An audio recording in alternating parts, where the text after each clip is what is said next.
Assalamualaikum warahmatullahi wabarakatuh.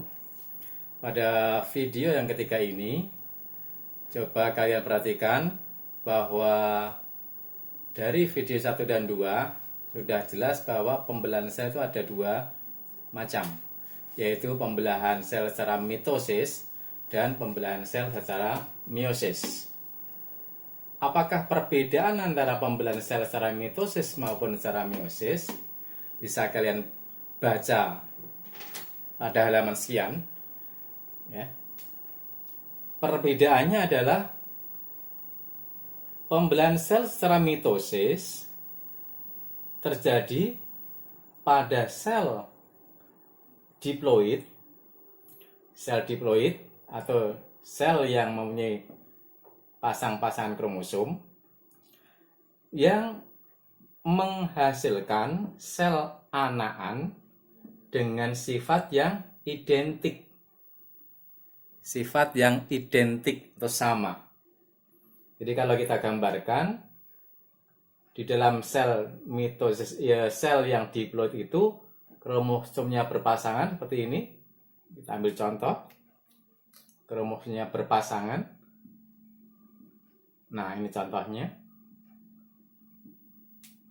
Jadi kromosomnya berpasang-pasangan, maka disebut sebagai sel yang diploid.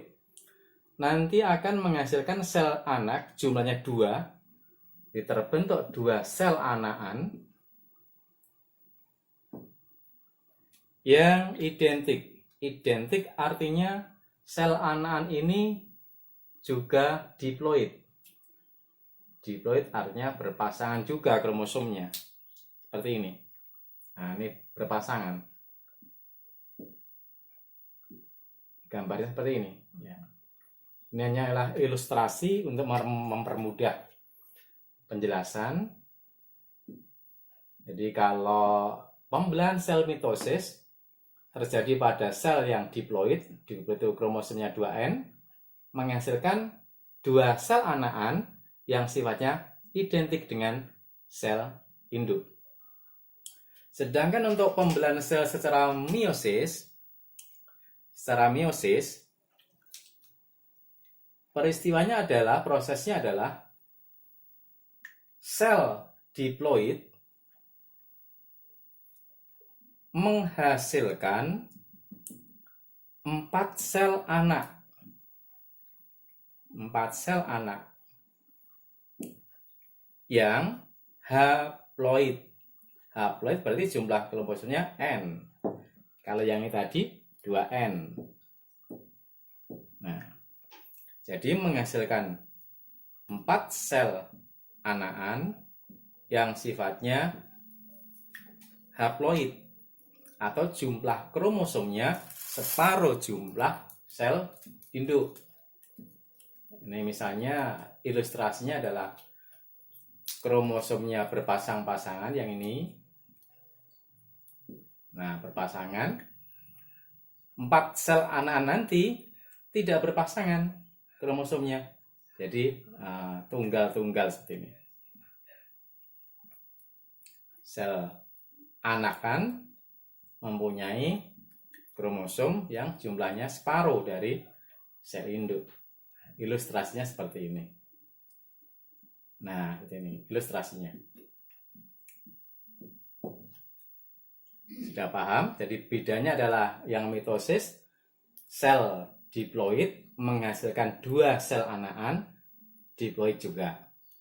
Sel yang membelah secara meiosis, indukannya adalah 2N diploid, menghasilkan 4 sel anakan yang bersifat haploid. Perhatikan ilustrasinya, ini haploid. Ya, sudah paham? Kemudian untuk menghasilkan 2 sel anakan yang identik, ini kan ada proses tuh. Dari ini menjadi ini, ada prosesnya. Nah, ini yang sering kita pelajari. Prosesnya melalui 4 tahapan. Jadi mulai dari sini, untuk menghasilkan 2 ini ada 4 tahapan. 4 fase. Ya, ada 4 fase. Yaitu fase yang pertama adalah fase, yang kedua metafase, ketiga anafase, dan yang keempat telofase. Silakan bisa kalian perhatikan halaman 5. Jadi ada 4 fase mitosis.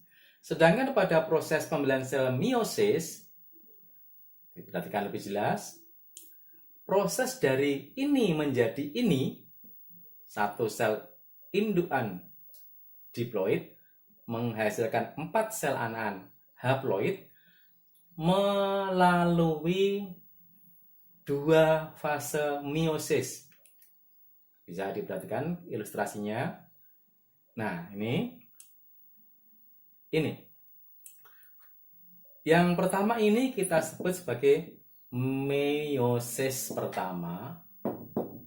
Ini meiosis kedua. Jadi ada 2 tahapan secara besar, garis besarnya. Tahap yang pertama meiosis 1 dan meiosis 2. Meiosis 1 tahapannya mirip sama mitosis.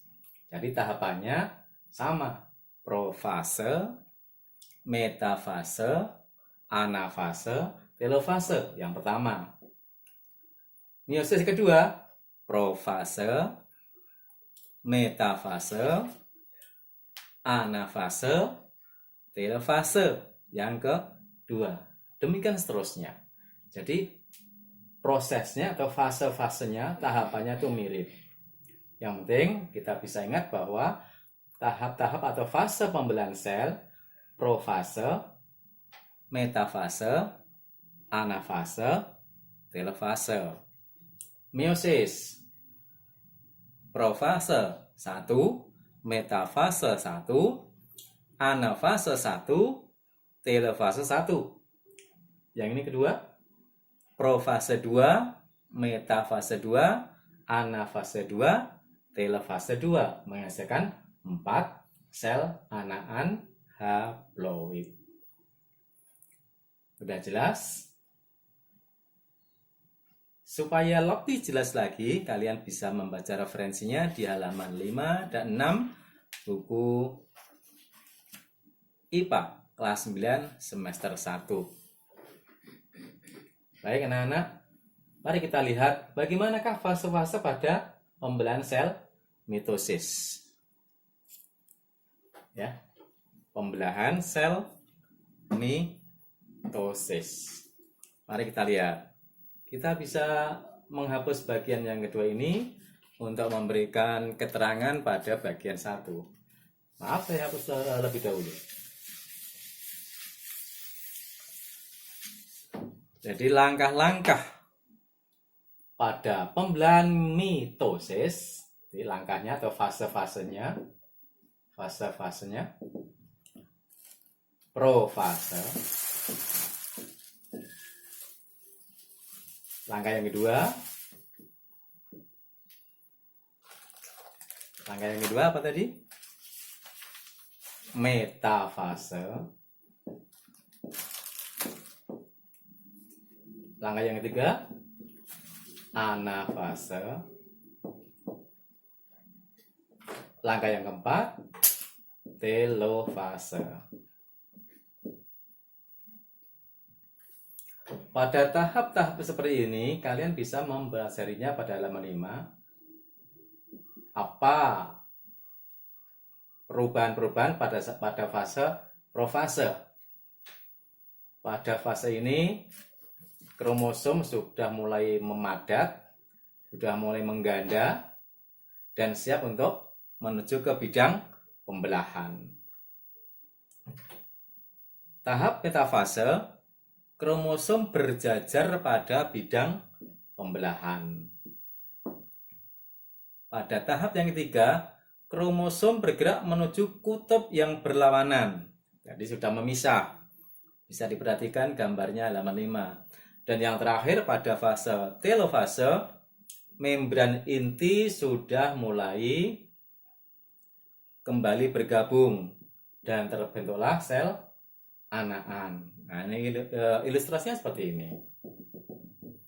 Sudah terbentuk 2 sel anak.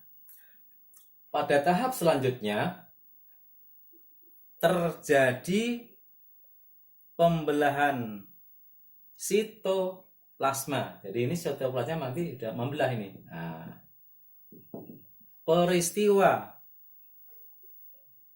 pembelahan sitoplasma pada fase telofase disebut dengan istilah sitokinesis.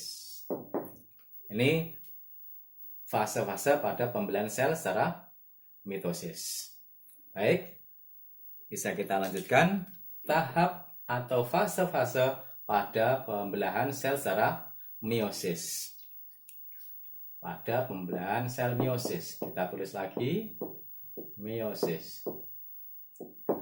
Tadi di depan sudah saya singgung bahwa pada peristiwa pembelahan sel meiosis itu ada 2 tahapan, yaitu fase meiosis 1. Langkahnya atau fasenya seperti ini lagi, cuma kita tinggal tambahi saja dengan angka 1. Nah, profase 1, metafase 1, anafase 1, dan telofase 1. Pada proses meiosis 1 ini akan dihasilkan sel diploid menjadi 2 sel anakan yang haploid. Ini 2N. Dari 2 anakan yang haploid nanti akan menghasilkan 4 sel anakan yang haploid juga. N. Nah, peristiwa dari sini ke sini itu meiosis 2, dari sini ke sini meiosis 1. Demikian anak-anak, mudah-mudahan ada manfaatnya. Kita bisa ketemu lagi pada bagian B, yaitu reproduksi, sistem reproduksi pada manusia. Mudah-mudahan ada manfaatnya, nanti bisa kalian tanyakan lewat Google Classroom. Assalamualaikum warahmatullahi wabarakatuh.